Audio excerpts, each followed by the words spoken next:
Isang mapagpalang araw po sa ating lahat. Ito po ang inyong lingkod, Sir Hernando Barrios.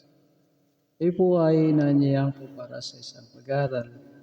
Isang pag-aaral mula sa banal na kasulatan. Ito po ay may paksang ang sagot.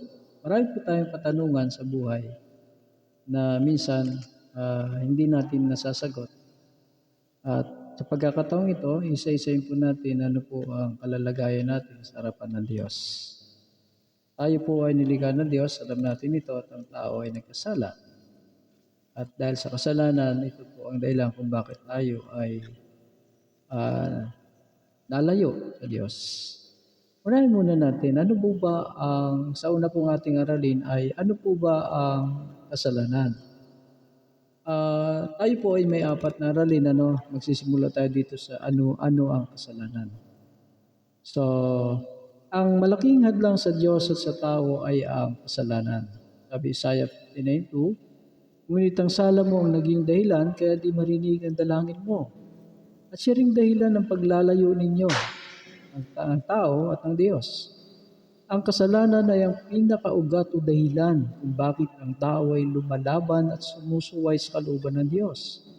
Ito ay nagsimula sa pagsuway ng isang tao, si Adan, at dahil dito ay dumating ang kamatayan. Sabi sa unang Juan 3:4, ang kasalanan ay paglabag sa kautusan. Sa unang Juan 5:17, ganun din ang sinabi, ang lahat ng gawang di matuwid ay kasalanan. Ang kasalanan ay bunga o resulta ng isang makasalanang kalikasan ng tao. Mayroong kasalanan sa pag-iisip, sa salita, at sa gawa. Another question, ang lahat ba ng tao ay makasalanan?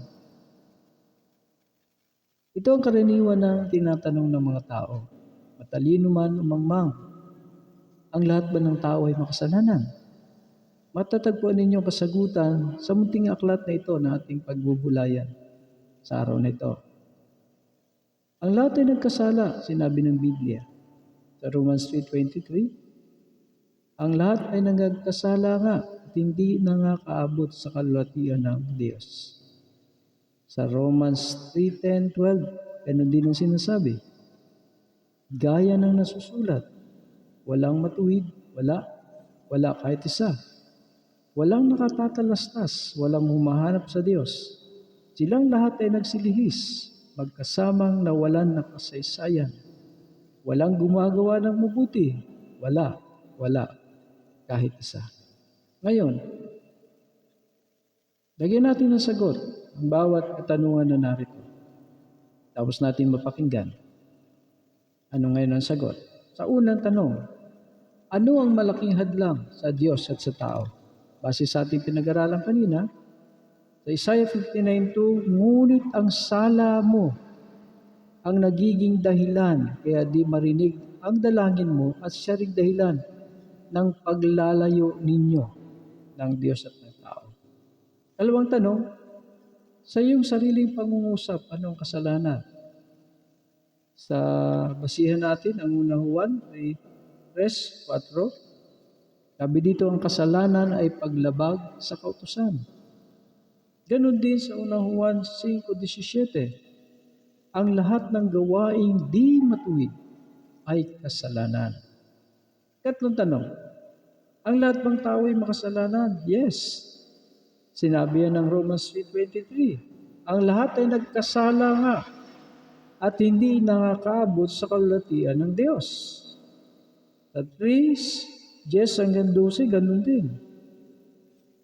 Gaya ng nasusulat, walang matuwid, wala kahit isa. Walang nakakatalastas, walang humahanap sa Diyos. Silang lahat ay nagsilihis, magkakasamang nawala ng kasaysayan. Wala gumagawa ng mabuti, wala kahit isa. Ang isang malagang paghakbang, may tanong pare, kalima pala, kalimutan natin. Paano ka mapapatawad ng iyong kasalanan? Sa una Juan 1:9, ang isang mahalagang hakbang sa pagkilala kay Kristo ng lubusan ay ang pag-amin na ikaw ay makasalanan. Sabi ng unang Juan 1:9, Kung ipinahayag natin ang ating mga kasalanan ay tapat at banal siya na tayo patatawarin sa ating mga kasalanan at tayo lilinisin sa lahat ng ating kalikuan. Yun po ang sinasabi ng banal na kasulatan. Bagaman tayo makasalanan, sabi ng Biblia, kung ipapahayag natin ang ating kasalanan ng Diyos ay tapat, banal, na tayo patatawarin sa ating lahat ng mga kasalanan at tayo lilinisin sa lahat nating kalikuan. Yan po ang una nating aralin. Sana po ay nariyan uli kayo sa susunod nating pag-aaral para sa ikalawang aralin. Muli po, maraming salamat. Hanggang sa muli. God bless everyone. Thank you.